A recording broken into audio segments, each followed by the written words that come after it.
اعوذ باللہ من الشیطان الرجیم بسم اللہ الرحمن الرحیم وَإِذَا قِيلَ لَهُمْ آمِنُوا كَمَا آمَنَ النَّاسُ قَالُوا أَنُؤْمِنُ كَمَا آمَنَ السُّفَهَاءُ أَلَا إِنَّهُمْ هُمُ السُّفَهَاءُ وَلَكِنْ لَا يَعْلَمُونَ وفي مقام آخر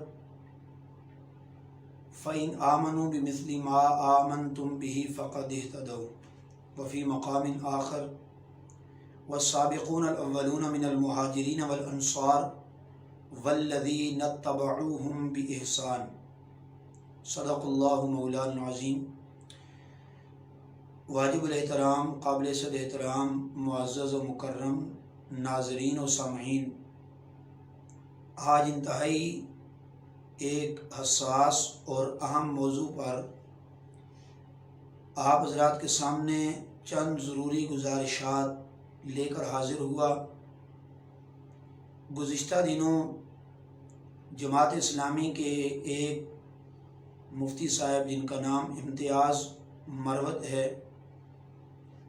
انہوں نے صحابہ اکرام رضوان اللہ تعالی علیہم اجمعین کے معیار حق ہونے کا اپنی گفتگو میں انکار کیا، اور کوئی خاص حوالہ تو ان کی تقریر میں مجھے گفتگو میں ملا نہیں ہے، بس یہ کہا جی کہ عقائد کی کتب کے اندر چونکہ صحابہ اکرام کو کسی نے معیار حق نہیں لکھا، اور پھر یہ کہا جی کہ فیروز اللغات کے اندر معیار حق کا یہ معنی ہے، ایسا ہے ایسا ہے۔ اس عنوان پر چونکہ میں کچھ دنوں سے بیمار بھی تھا اور پھر سفر تھا تو حاضر نہ ہو سکا۔ تین باتیں اس عنوان پر اپنے معزز ناظرین کے سامنے رکھوں گا۔ نمبر ایک یہ بات ہے کہ جس طرح انہوں نے یہ کہا کہ صحابہ اکرام کو معیار حق ماننا یہ اللہ اور اس کے رسول کی گستاخی ہے، نعوذ باللہ من ذالک۔ اب مجھے یہ لاجک سمجھ میں نہیں آیا کہ یہ مفتی صاحب یا تو یہ مفتی نہیں ہے یا تو یہ عالم ہی نہیں ہے۔ اگر یہ واقعی عالم ہیں تو یہ قضیہ انہوں نے کہاں سے اخذ کیا کہ صحابہ اکرام کو معیار حق سمجھنا، ان کو معیار حق کہنا، ان کو معیار حق جاننا یہ گستاخی ہے اللہ اور اس کے رسول کی، جبکہ قرآن و سنت کی نصوص قطعیہ کے اندر صحابہ اکرام رضوان اللہ تعالی علیہم اجمعین کو معیار حق ہونے کے دلائل موجود ہیں، ان کے معیار حق ہونے پر دلائل شاہد ہیں، براہین موجود ہیں۔ میں سرے دست تین باتیں کروں گا۔ نمبر ایک، دو چار ضروری دلیلیں اس عنوان پر، باقی انشاءاللہ جب موقع ہوگا اور وقت آئے گا تو باقی گفتگو بھی کر لی جائے گی۔ سب سے پہلی بات جو میں نے آپ کے سامنے قرآن کی آیت پڑھی، وَإِذَا قِيلَ لَهُمْ آمِنُوا كَمَا آمَنَ النَّاسُ قَالُوا أَنُؤْمِنُ كَمَا آمَنَ السُّفَهَاءُ۔ اللہ یہ فرماتا ہے کہ جب ان لوگوں سے کہا جائے، یعنی منافقین مدینہ سے کہا جائے، سورہ بقرہ کی یہ آیت نمبر 13 ہے اور سورہ بقرہ مدینہ منورہ میں نازل ہوئی، تو یہ کہتے ہیں کہ کیا ہم بے وقوفوں جیسا ایمان لائیں؟ اللہ فرماتا ہے الا، نہیں، خبردار، یہ خود بے وقوف ہیں لیکن یہ جانتے نہیں ہیں۔ اب یہاں سے یہ پتہ چلا کہ ان لوگوں کو صحابہ جیسا ایمان لانے کا حکم دیا گیا۔ اذا قیل لہم آمنو، تو صحابہ اکرام کی طرح ایمان لانے کا حکم دیا گیا۔ آگے سے انہوں نے بکواس کی، اگر صحابہ اکرام معیار حق نہیں ہیں تو انہیں صحابہ کی طرح ایمان لانے کا حکم کیوں دیا گیا؟ اور دوسرے مقام پر سورہ بقرہ کی آیت نمبر 137 میں فرمایا فَإِنْ آمَنُوا بِمِثْلِ مَا آمَنْتُمْ بِهِ فَقَدْ اهْتَدَوْا۔ آمنتم، اے صحابہ اگر یہ تمہارے جیسا ایمان لاتے تو تم کامیاب ہو جاتے۔ دیکھیں، اس کا مطلب یہ ہے کہ صحابی کا ایمان کامیابی کی ضمانت ہے۔ اگر صحابہ معیار حق نہیں ہیں تو صحابہ اکرام کو یہ کیوں کہا گیا قرآن میں کہ اگر یہ آپ جیسا ایمان لاتے پھر کامیاب ہو جاتے، پھر ہدایت پاتے، اور اگر یہ منہ میرے موڑیں تو اس کا بھی حکم آگے ذکر کر دیا، یہ بدبخت ہیں، بدبختی میں ہیں۔ تو عرض کرنے کا مقصد یہ ہے کہ اگر صحابہ معیار حق نہیں تھے تو دیکھیں انسان کی سب سے قوی اقوی جو چیز ہوتی ہے انسان کا ایمان ہوتا ہے، اعمال کا درجہ تو دوسرا درجہ ہے، تو ایمان جو سب سے پہلا درجہ ہے امت مسلمہ کو یہ کہا گیا، بلکہ دیگر لوگوں کو بھی یہ کہا گیا، ان کے ایمان کو معیار بنا دیا گیا اور واضح کہا گیا یہ لوگ اگر تمہاری طرح ایمان لاتے تو کامیاب ہو جاتے، ہدایت پا جاتے، اور انہوں نے روگردانی کی، اور روگردانی اگر کریں تو یقیناً بات یہ بدبختی ہے۔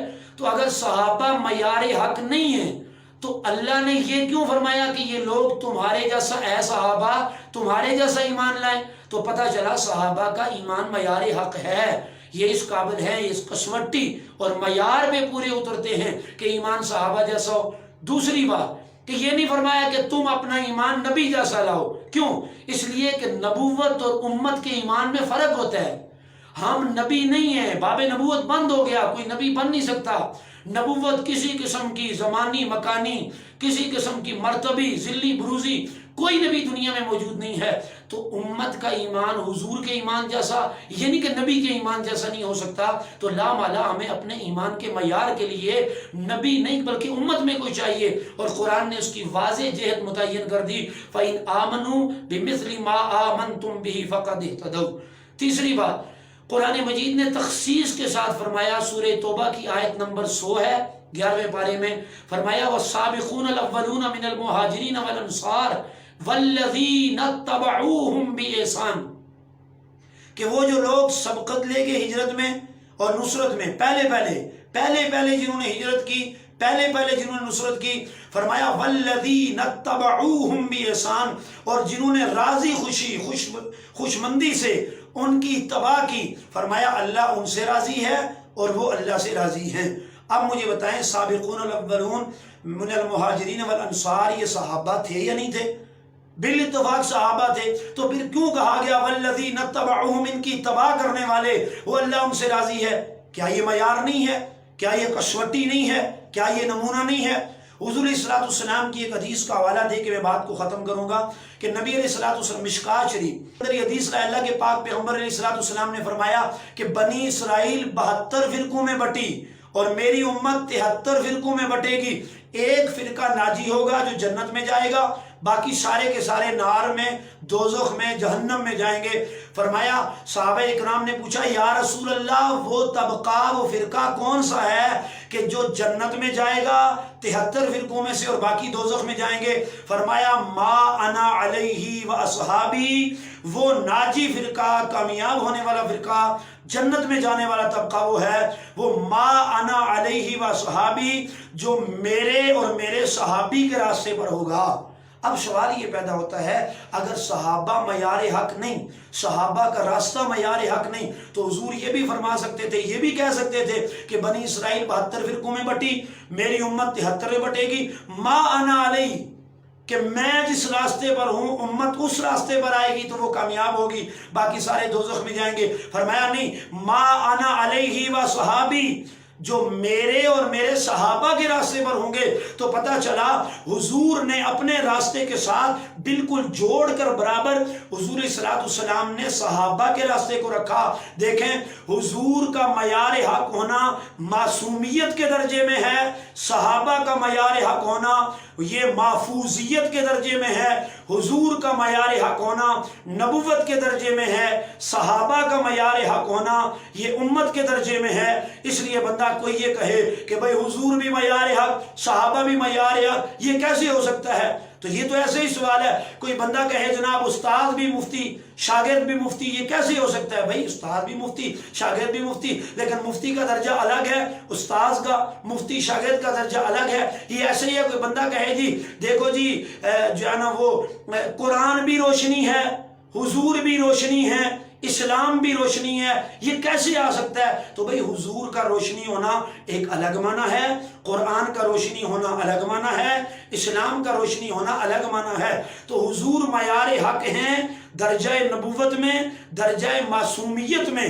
اور صحابہ معیار حق ہیں درجہ صحابیت میں، درجہ محفوظیت میں اور درجہ امت میں۔ اس لیے فرمایا ما انا علیہ و صحابی، اور نبی علیہ السلام کی بخاری مسلم صحیح متعدد مقامات پہ کئی حدیث مبارکہ موجود ہے، کثیر تعداد میں اللہ کے نبی علیہ السلام نے فرمایا، اشارے کیے کہ میرے بعد ابو بکر عمر کی اقتدا کرنا، میرے بعد ابو بکر عمر کے پیچھے چلنا، میرے بعد ابو بکر عمر کی ماننا۔ ایک عورت حضور اسلام کے پاس آئی، کہنے لگی یا رسول اللہ اگلی مرتبہ میں ہوں تو میں کس کے پاس جاؤں؟ فرمایا میرے پاس میرے بعد اگر آؤ تو ابو بکر کی طرف رجوع کرنا۔ اگر یہ صحابہ معیار نہیں تھے تو حضور نے کیوں فرمایا میرے بعد میرے صحابہ کی اتباع کرنا، ابو بکر عمر کی اتباع کرنا؟ وعلیکم بسنتی وسنت الخلفاء الراشدین المہدیین۔ اگر حضور کے صحابہ معیار نہیں تھے تو نبی نے کیوں فرمایا کہ بھائی صلی اللہ علیہ وسلم کہ میری تم پر لازمی ہے، علیکم تم پر لازمی ہے میری اور میرے صحابہ کی سنت۔ یہ میں نے موٹا سا خلاصہ بیان کر دیا۔ معیار حق ہونے کا مفتی صاحب وہ معنی نہیں ہے جو آپ لے رہے ہیں، کہہ رہے فیروز اللغات میں معیار الحق کا یہ معنی لکھا ہے۔ معیار حق کا معنی جو آپ کے منہ سے برآمد ہوا وہ فیروز اللغات کے اندر نہیں ہے۔ معیار حق کا معنی یہ نہیں ہے جو آپ کر رہے ہیں، اور معیار حق کے معنی کی تعیین ہم کریں گے۔ ہمیں پہلے سے خلافت و ملوکیت پر اعتراض تھا، لیکن آپ کے لوگوں نے کہا جی ہم نے پرانے ایڈیشن کو نہیں مانا، یہ ہو گیا وہ ہو گیا، لیکن آپ کی بلی اب تھیلے سے باہر آ رہی ہے۔ اور میں بڑی وضاحت کے ساتھ یہ آپ نے کہا جی عدالت میں مجھ سے مناظرہ کریں، میں اپنے پورے قد و کاٹ کے ساتھ بڑی جرت اور غیرت کے ساتھ وکیل اصحاب رسول ہونے کے ناطے، صحابہ کی ناموس کا وکیل ہونے کے ناطے میں بڑے قد و کاٹ کے ساتھ علی وجہ البصیرہ صمیم قلب سے آپ کے چیلنج کو قبول کر رہا ہوں۔ مجھے اب وقت اور جگہ کی تعیین کا انتظار رہے گا۔ مفتی امتیاز مروت صاحب، اگر آپ میں ایمانی غیرت ہے، آپ کا چیلنج میں نے پورے قد و کاٹ کے ساتھ قبول کر لیا ہے، لیکن یہ گلی کوچے کا مناظرہ نہیں ہوگا، اس کے لیے شرائط طے ہوں گی اور ایک بالکل حتمی اور آخری اور ایک عالمی فیصلہ ہوگا تاکہ امت کو آپ کی باطنی خباثت کا پتہ چل سکے۔ میں بھی اپنی جماعت کے صدر سے تحریر لکھوا کے لاؤں گا، آپ بھی اپنی جماعت جس کا پرچم اپنی پشت پہ آپ نے لگایا ہوا ہے، اپنی جماعت کے صدر سے یہ تحریر کر کے لائیں گے کہ ہم صحابہ کو معیار حق نہیں مانتے۔ مفتی امتیاز مروت صاحب کی شکست جماعت اسلامی کی شکست ہوگی، میں اپنی جماعت کے صدر سے لکھوا کر لاؤں گا۔ لیکن یاد رکھنا میں نے آپ کے چیلنج کو قبول کر لیا ہے، اور چیلنج قبول کرنے کے بعد آپ کو غیرت کا چیلنج دے دیا ہے۔ اگر آپ نے غیرت کا مظاہرہ کیا میں آپ کا منتظر رہوں گا اور آپ کا انتظار کروں گا، آپ اپنے صدر سے لکھوا کے لائیں، لیکن بغیر کسی لکھت پڑھت کے مناظرہ گلی کوچے کا نہیں ہوگا۔ آپ اپنے صدر سے لکھوائیں، میں لکھواتا ہوں، آپ کی شکست جماعت اسلامی کی شکست ہوگی۔ اور اگر جماعت اسلامی والے دوست مجھے سنیں گے، ضرور سنیں گے، اگر وہ انہیں تسلیم کرنے کے لیے تیار نہیں ہے، انہیں لکھ کر صدر سراج الحق صاحب دینے کے لیے تیار نہیں ہے، تو پھر وہ واضح برات کا اعلان کریں اور کہہ دیں کہ اس مفتی سے ہمارا کوئی تعلق نہیں ہے، اور صحابہ کے معیار حق ہونے پر سراج الحق صاحب سے میری گزارش ہے اپنی جہت کو واضح کیجئے، اپنے موقف کی وضاحت کیجئے۔ مجھے آپ کے اس جواب چیلنج کے بعد مجھے آپ کی طرف سے کسی قسم کے رد عمل کا مکمل انتظار رہے گا، اور ہم پوری کوشش کریں گے آپ سے ملاقات کرنے کی۔ یہ علمی میدان سجے گا، دلائل و براہین سے بات ہوگی، صرف تقریریں یوٹیوب پہ بیٹھ جانا، سوشل میڈیا پہ اپنے خوب سے باطن کا اظہار کرنا، یہ ہمیں نہیں آتا، ہماری تربیت ایسی نہیں ہے۔ ہم بات کرتے ہیں دلیل سے، براہین سے، اتھنٹک معیاری اور مضبوطی گفتگو کے قائل ہیں۔ اللہ جل شانہ ہم سب کو عمل کی توفیق نصیب فرمائے۔